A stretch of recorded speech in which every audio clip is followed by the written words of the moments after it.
Mes bien-aimés dans le Seigneur, soyez bénis. Alors vous savez, il nous a été dit que Jésus avait guéri une hémorroïde et puis il a ressuscité la fille d'un chef. Et alors c'est quoi cette affaire-là? Alors nous allons donc voir, nous allons voir ça parce qu'en fait c'est quelque chose, une rumeur qui court tellement, vraiment on dit vraiment, il y a une fille qui était morte et puis Jésus l'avait ressuscitée, il y avait une femme qui avait des pertes de sang et puis Jésus a fait arrêter ces pertes de sang. Mais en fin de compte, que se passe-t-il exactement? Où est la vérité dans cette affaire? Alors nous allons enquêter ça aujourd'hui dans Matthieu chapitre 9, verset 18 à 26. Guérison d'une hémorroïde et résurrection de la fille d'un chef.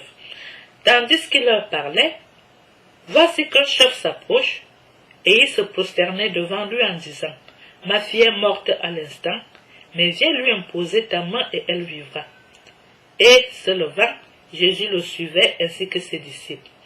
Or, voici qu'une femme, hémorroïde depuis 12 années, s'approcha par derrière et toucha la frange de son manteau, car elle se disait en elle-même, si seulement je touche son manteau, je serai sauvée.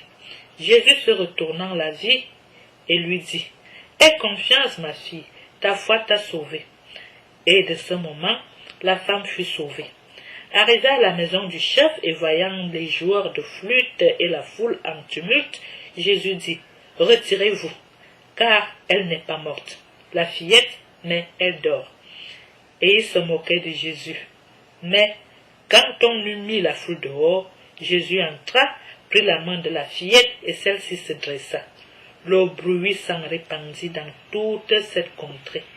Mes bien-aimés dans le Seigneur, donc cette affaire était vraie, que Jésus avait guéri une femme qui avait des pertes de sang depuis 12 ans, et puis il avait ressuscité la fille d'un chef.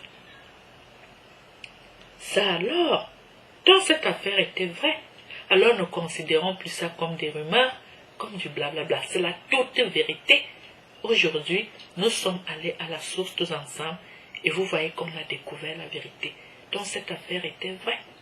Il est puissant notre Seigneur et nous avons la chance de l'avoir comme Dieu, Maître et Seigneur. Qu'il soit béni et élevé pour l'éternité. Quant à vous mes bien-aimés dans le Seigneur, que Dieu vous bénisse. Nous nous retrouverons au partage suivant.